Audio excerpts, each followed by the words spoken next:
va parler d'un airdrop qu'absolument tout le monde a oublié. Il s'agit d'Optimism et de sa super chain. Normalement, si tu suis un petit peu les airdrops, t'es censé savoir qu'il y a déjà eu plusieurs airdrops sur Optimism. Il y en a eu un premier assez vite, plusieurs mois après le lancement de la blockchain, avec du coup une grosse partie des utilisateurs qui étaient éligibles en fonction de ce qu'ils avaient fait sur le réseau. On est donc sur quelque chose d'assez classique, un petit peu comme ce qu'il y a eu sur Arbitrum ici. Il y en a ensuite eu un deuxième qui lui était bien plus petit et qui remboursait une partie des frais de gaz qui avaient été dépensés sur la blockchain, ainsi que les personnes qui avaient délégué les optimismes pour la gouvernance. Il y en a également eu un troisième qui était plutôt petit et qui rewardait également les personnes qui étaient dans la gouvernance. On sait également qu'il y a 19% de la supply d'optimisme qui est dédiée à des airdrops pour les utilisateurs, et voilà donc à quoi ça correspond quand on met ça sous la forme d'un tableau. On a donc une supply totale pour optimisme à 4,3 milliards, avec 816 millions d'optimisme qui sont dédiés à des airdrops. Le premier airdrop était d'environ 215 millions, le deuxième de 11 millions et le troisième de 19 millions, ce qui fait qu'il reste environ 570 millions d'optimisme à airdropper. Avec un prix actuel d'optimisme à 3,78$, ça correspond à un petit peu plus de 2 milliards 150 millions de dollars à distribuer. Oui, rien que ça. Alors maintenant qu'on est convaincu qu'il y a encore des dollars à aller chercher, la question c'est où est-ce qu'on va les trouver? Et de mon côté, je pense que la solution à cette énigme, elle est directement dans la communication d'optimisme. La super chaîne d'optimisme, ça te dit rien? Non, vraiment? Parce qu'on en a déjà parlé dans cette vidéo il y a tout juste 2 mois. Alors la super chaîne d'optimisme, ça correspond à quoi? C'est un ensemble de blockchains et plutôt de layer 2 qui vont utiliser la même stack technologique. C'est-à-dire qu'elles vont utiliser la même base et que cette base commune, elle va évoluer ensemble sur toutes ces blockchains. Et cette base-là s'appelle tout simplement l'Optimism Stack. Pour t'expliquer un petit peu ce que c'est, je vais reprendre une analogie de The Great Review dans une de ses vidéos, là où il expliquait que quand tu veux faire un dessin sur ton ordinateur, tu vas lancer Paint. Tu vas pas t'amuser à coder Paint de zéro histoire qu'ils comprennent ce que c'est un pinceau, comment dessiner, etc. Absolument personne a le temps de faire ça. Et ben là, c'est exactement pareil pour les développeurs. Ils ont absolument pas envie de partir de zéro, de devoir coder ce que c'est une transaction, de devoir voir comment on envoie les informations une layer 1, etc.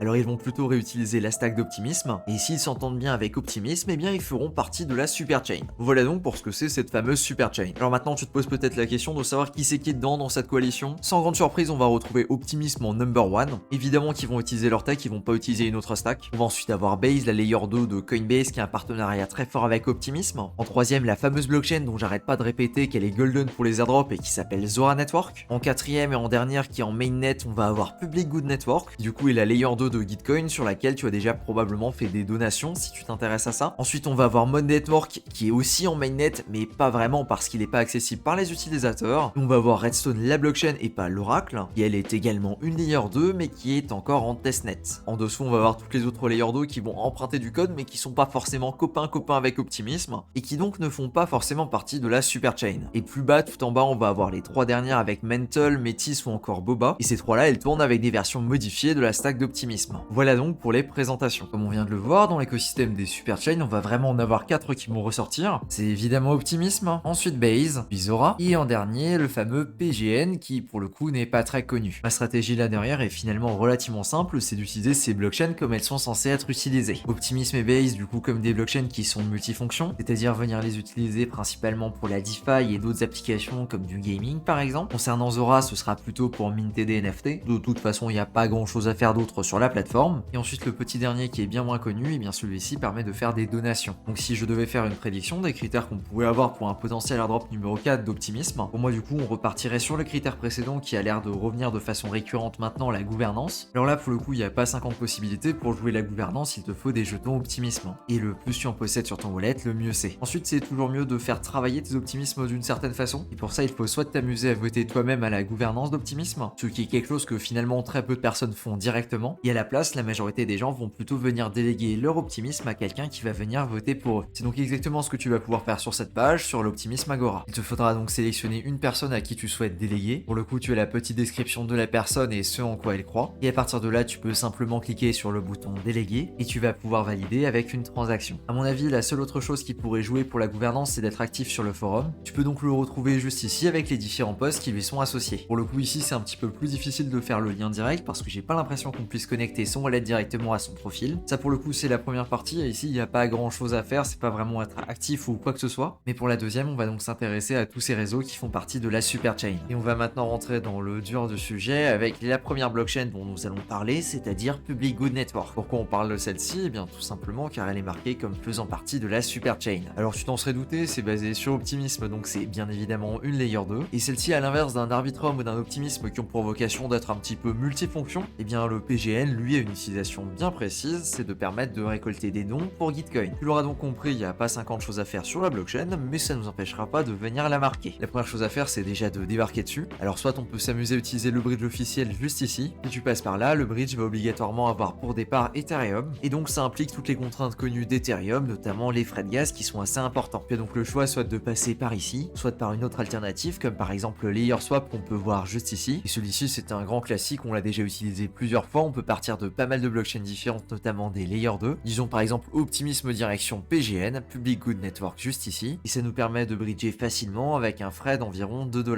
Juste ici, j'ai également vu qu'ils avaient un bridge qui s'appelait Super Bridge. C'est un bridge qui relie pas mal de blockchains, mais pour le coup, je l'ai vu mentionné nulle part, donc je l'ai pas trouvé très pertinent. À la place, ce que je peux te proposer, et surtout ce qu'on va faire, c'est d'utiliser Merkly avec la fonction getGas, qui du coup va nous faire passer une transaction par layer 0. Pour ça, je vais commencer par connecter mon wallet juste ici. Et maintenant, je vais commencer par sélectionner une blockchain de départ. Pour le coup, j'ai un petit peu d'Ethereum sur Base, donc je vais en profiter pour pouvoir le bridger. Et je vais également sélectionner la blockchain d'arrivée, qui ici est le PGN. Je vais donc taper PGN. Alors, je viens de voir juste ici que le PGN n'est pas accessible à partir de Base, mais que par contre, si je sélectionne Optimisme en source, je peux aller vers le PGN. Je vais donc bridger un petit peu de fond à partir de Base vers Optimisme. Tac, Optimisme, on va sélectionner Ethereum des deux côtés. Voilà, je vais pas bridger grand chose, c'est juste histoire d'avoir des fonds sur Optimisme. Et je vais bridger juste ici. Alors je l'ai pas précisé, mais pour cette transaction, je vais passer par Bungie. Je confirme, mon bridge est en cours et normalement il devrait être plutôt rapide. Impeccable, je suis donc de retour sur Optimisme avec mes fonds et je vais bridger vers PGN. Et là par contre, je viens de me rendre compte que les frais étaient totalement abusifs pour aller sur PGN de cette façon. Comme tu peux le voir ici, si je fais passer cette transaction, je vais payer environ 10 $. Du coup, je vais plutôt utiliser simplement Layer Swap. Donc je vais rentrer ma valeur 0,02, je connecte mon wallet et impeccable, je peux swapper. Même si, disons-le, c'est plutôt un bridge. Et je continue. Ma transaction vient de se valider et j'en profite pour ajouter le PGN directement via Chainlist. Je vais donc cliquer juste ici sur Add to MetaMask, je confirme et impeccable, j'ai bien reçu mes fonds de l'autre côté. Alors t'as peut-être essayé de chercher sur DeFi Lama voir ce que tu trouvais si tu tapais Public Good Network, mais tu ne tombes absolument sur rien et c'est normal parce que DeFi Lama va uniquement rentrer les projets de DeFi. Alors non, ça veut pas dire qu'il y a absolument rien à faire sur PGN, mais par contre, comme dit tout à l'heure, il y a très peu de choses à faire dessus. La première chose qu'on peut faire, c'est aller sur Zora et minter une collection sur le PGN. Je vais donc créer une collection juste ici, pour ça je vais aller dans le petit plus. Alors ici c'est un compte sur lequel j'ai pas encore ajouté d'adresse mail, donc je vais le faire tout de suite, parce que maintenant tu ne peux plus créer sur Zora la marketplace si tu n'as pas d'adresse mail. Très bien, je vais donc aller dans le petit plus juste ici, et je vais commencer par créer une nouvelle collection en cliquant juste ici. La collection, on l'a dit tout à l'heure, elle sera sur le PGN, et cette collection là on peut l'appeler comme on veut. Et voilà, on va mettre une petite image de chien parce que pourquoi pas. On va la mettre en gratuite, on va mettre un délai en indéterminé, et au niveau de l'image, je vais mettre celle-ci par exemple. Je vais donc cliquer juste ici sur Create. Alors ici, tu peux voir qu'il va me proposer de faire passer ma transaction pour environ 3 $, mais en réalité, c'est une blockchain qui va fonctionner un petit peu comme Zora. C'est-à-dire qu'on peut aller juste ici dans Marché, on va aller dans Paramètres avancés, et qu'on va venir modifier les web pour afficher 0,05 par exemple. Impeccable, je vais également cocher pour que ça soit pris en compte à chaque transaction sur le PGN. Et je fais passer ma transaction. Alors je viens tout juste de passer sur l'Explorer, effectivement j'ai payé bien moins cher, j'ai payé environ 50 centimes. Voilà, c'est un petit truc qui existe et qui est très pratique. Je vais maintenant en profiter pour minter mon propre NFT en cliquant sur View Mint Page. Et ici j'avais pas fait gaffe, mais en fait il me l'a déjà minté. Alors je vais effectivement recliquer sur Mint, et maintenant si j'essaye d'en minter un, et bien on se rend compte ici que le prix du mint est affiché à 0 Ethereum, et qu'on a un petit frais, du coup le frais classique de Zora qui s'applique si on essaye de minter. Donc si tu souhaites faire quelques transactions et que tu as envie de minter directement sur Zora, je te mettrai un lien directement en description d'une de mes collections. Il y a un pourcentage sur les frais de mine qui me sont reversés si tu passes par ce lien. Merci d'avance si tu fais ça. Sinon, tu peux tout simplement t'amuser à créer tes propres collections et à minter tes propres NFT via ce système-là. Alors il y a une autre chose qu'on peut faire sur ce réseau, c'est de créer des NFT via NFTstomy. Pour ça, je vais aller dans édition et je vais tout simplement créer une petite collection. J'ai rempli les différents champs et maintenant je vais sélectionner sur Create Collection. On va mettre un prix de 0 et je vais changer l'édition à 126. C'est un exemple, j'aurais pu mettre n'importe quel autre nombre. Je vais maintenant cliquer sur Deploy et je vais valider ma transaction juste ici. Une fois que c'est fait, je vais donc cliquer dans le vent, tac, et je vais maintenant aller directement sur mon dashboard qui me permet de gérer cette collection. Je vais sélectionner la collection que je viens de créer sur le PGN, donc celle-ci. Je vais aller dans Mint Settings juste ici et je vais descendre pour trouver la phase. Je vais donc sélectionner juste ici Public et je vais cliquer sur Update Phase, ce qui va donc me proposer une transaction juste ici. Et maintenant, ça va donc être possible de minter ces NFT via la page qui leur est dédiée. Cette page-là, sans grande surprise, on va la trouver sur Minting Page et je vais cliquer ici pour la visiter. Je commence par connecter mon wallet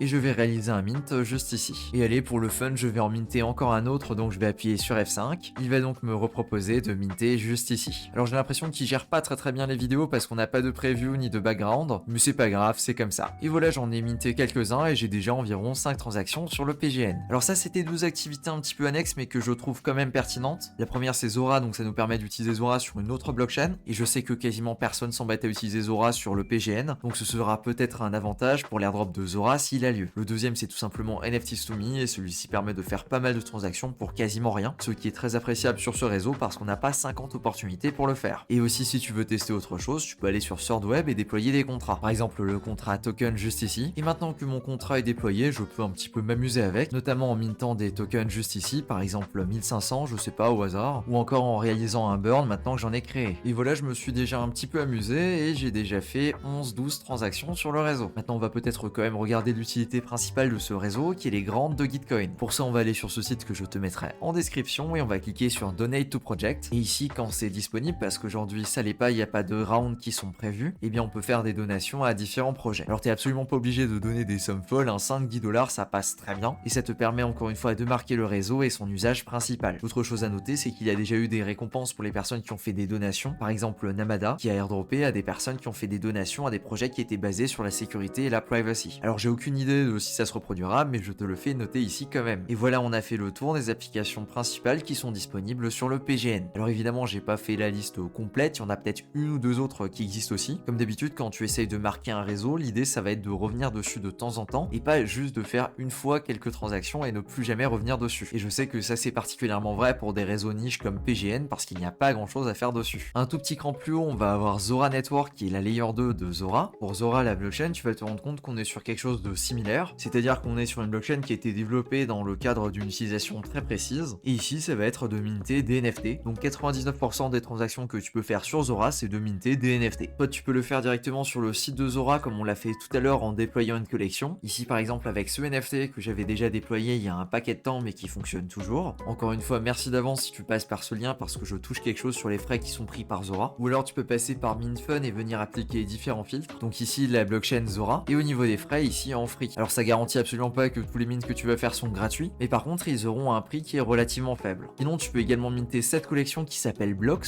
Celle-là, elle tourne depuis un paquet de temps sur Mintfun, tellement qu'il y a plus de 100 000 adresses différentes qui l'ont déjà minté pour plus de 270 000 mints. Et celui-là, par contre, il est complètement gratuit. Je vais donc cliquer ici sur Mint One for Free, et voilà, ça va me faire une transaction sur Zora, là où j'ai juste payé les frais de gaz pour ma transaction. Comme d'habitude, je te le rappelle, c'est toujours mieux de diversifier un petit peu ces transactions, mais ici on est sur Zora, et comme dit, il n'y a pas 50 choses différentes à faire dessus. Donc si tu veux marquer un petit peu d'activité, faire 5-10 mints de cette collection-là, ça fonctionne également très bien. Tu peux également t'amuser à déployer des collections avec NFTs2Me ou encore SwordWeb comme on l'a fait sur le PGN tout à l'heure, et globalement, c'est tout ce qu'on peut faire sur Zora, la blockchain. Ouais, je t'ai dit, on est sur des blockchains qui sont très spécifiques et donc sur lesquelles on peut pas faire 50 000 choses différentes. Mais par contre, ça n'exclut pas que comme sur toutes les autres blockchains, tu vas également chercher à choper de l'ancienneté et de la régularité avec au moins une transaction par mois. Et ici, il ne faut pas oublier qu'en plus d'un airdrop possible pour un optimisme numéro 4, eh bien on pourrait également voir un airdrop pour Zora directement. Même si j'ai un petit peu de mal à voir comment ça pourrait se passer, sachant qu'il n'y a même pas de DEX sur Zora, mais je me doute pas que le jour là où ça arrive, ce sera déployé. On arrive ensuite aux deux projets qu'on connaît le plus avec Base et Optimism. Et là, on est enfin sur des blockchains sur lesquelles on peut faire des choses et pas juste faire des transactions pour dire j'ai fait des transactions. Pour Base, le meilleur tip que je peux te donner, c'est tout simplement d'aller sur DeFi Lama et de checker les différents projets qui sont disponibles dessus. Tu verras qu'il y en a pas mal et donc il y a vraiment de quoi faire sur la blockchain. Entre du yield farming sur Aerodrome, stacker et bridger via Stargate, ou encore faire du prêt-emprunt via AV. Sache également que les stratégies qu'on a vues avec NFTs2Me et SwordWeb par exemple, eh bien elles fonctionnent également sur Base. Mais vu tout ce qu'il y a à faire au niveau de la DeFi, je me doute pas que tu trouveras des actions pertinentes à réaliser. Et sinon, si tu as besoin d'un petit peu plus d'aide, tu peux te référer à cette vidéo dans laquelle j'explique ce que tu peux faire sur Base plus en détail. Je te la mettrai du coup directement en description. Et on va donc terminer avec la plus grosse blockchain de la Superchain, il s'agit évidemment d'Optimism. Et là, normalement avec le temps, t'es déjà censé avoir un certain historique dessus. Je veux dire, si t'as farmé les bridges, layer 0 et etc, eh bien normalement t'es censé facilement avoir plus d'une cinquantaine de transactions. De mon côté, sans avoir forcément farmé Optimism, j'ai déjà plus de 300 transactions sur le réseau sur un an et demi. Alors je sais que juste dit comme ça, c'est un petit peu intimidant et tu sais peut-être pas forcément par où commencer. Le meilleur tip que je peux te donner, c'est tout simplement d'aller sur layer 3 et de venir filtrer par OP Mainnet. Et juste avec ça, t'as déjà une quarantaine de quêtes qui sont disponibles sur Optimism et que tu peux réaliser via layer 3. Et ce sont des quêtes qui vont te faire utiliser pas mal de projets différents. Comme dit déjà dans différentes vidéos, je trouve ça très pertinent de venir passer par un layer 3. C'est vraiment le meilleur endroit si tu cherches à créer de l'activité organique. Et maintenant, tout comme sur Base, on va pouvoir aller sur DeFi Lama et checker les différents projets qui sont disponibles dessus. Et ici sur Optimism, c'est exactement pareil, il y a largement de quoi faire niveau DeFi, avec plusieurs projets qui ont des TVL totalement respectables. Donc encore une fois, si tu souhaites découvrir des projets, c'est sur DeFi Lama. Et voilà, on a fait le tour des 4 blockchains principales qui sont disponibles sur la Superchain. Concernant la 5 et la 6, à l'heure actuelle, elles ne sont pas disponibles pour nous en tant qu'utilisateurs, même si je crois que pour Redstone, c'est disponible au niveau du testnet. On va aller sur le site et on va voir ça tout de suite. Et effectivement, ça a l'air d'être le cas, on peut bridger d'un testnet d'Ethereum vers le testnet de chez Redstone. Alors j'ai cherché un faucet et je suis tombé sur celui-là, je vais donc essayer de clem. Et je vais déjà commencer par rajouter le réseau via Chainlist. Et impeccable, j'ai bien réceptionné mes Ethereum via le faucet, comme tu peux le voir juste ici. Je te mettrai donc le lien directement en description. Maintenant que c'est fait, on peut retourner sur Redstone et je vais cliquer sur connecter mon wallet.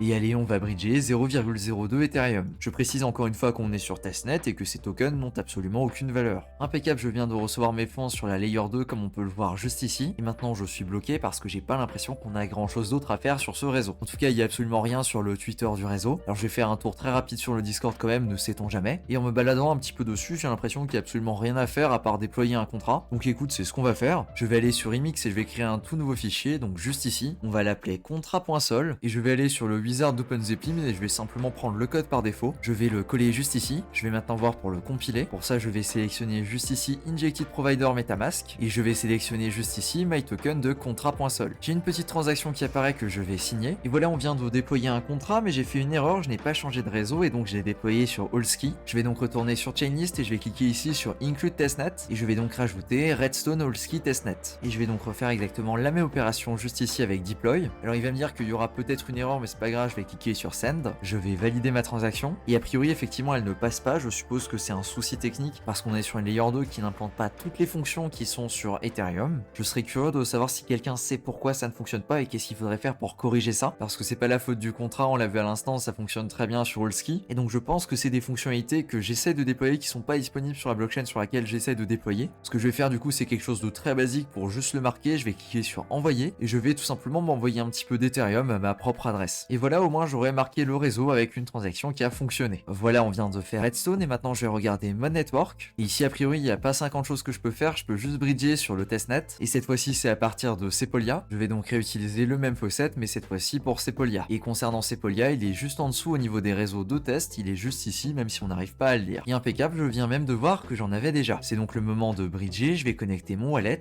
je valide ma transaction. Très bien, ça a été validé sur Sepolia et je vais donc faire exactement pareil, je vais rajouter mode testnet sur Chainlist. Et une fois que les fonds sont arrivés, je vais m'en envoyer à ma propre adresse. Parfait, on est 5 minutes plus tard et je vais faire ma transaction, je vais donc faire exactement la même chose. Je colle mon adresse et je m'envoie des fonds. Ça, ce qu'on vient de faire, c'est vraiment la base de la base, mais je viens de découvrir qu'on a toute une partie qui s'appelle écosystème et donc il y a effectivement déjà différents projets qui sont disponibles sur Mode. Je viens de voir par exemple ici un projet qui s'appelle Mode Domains qui du coup fonctionne exactement comme un ENS. Allez hop, pour le fun, on va en claim un. Et sinon, si tu veux aller plus loin, il y a également d'autres projets, même si j'ai l'impression que la majorité sont plus des projets, disons, d'infrastructure et donc on ne peut pas interagir directement avec sur la blockchain. Je pense par exemple à Blockscoot juste ici. Voilà, je pense qu'on a vraiment fait le plus gros pour se positionner correctement sur les réseaux de la Superchain. Évidemment, c'est pas juste un truc que tu vas faire une fois, sauf pour les testnets, là où c'est bien moins important et c'est plutôt niche, mais ce sont plutôt des activités régulières que tu vas avoir. Dans tous les cas, normalement, Optimism, Zora ou encore Base, ce sont des réseaux que tu as déjà utilisés et donc des réseaux sur lesquels tu es déjà censé avoir de l'activité. En tout cas, si tu suis activement la chaîne depuis un petit moment déjà. Voilà, c'est tout pour cette vidéo sur la Superchain d'Optimism. Merci à toi de ton attention et sur ce, je te dis à plus pour une prochaine. Ciao!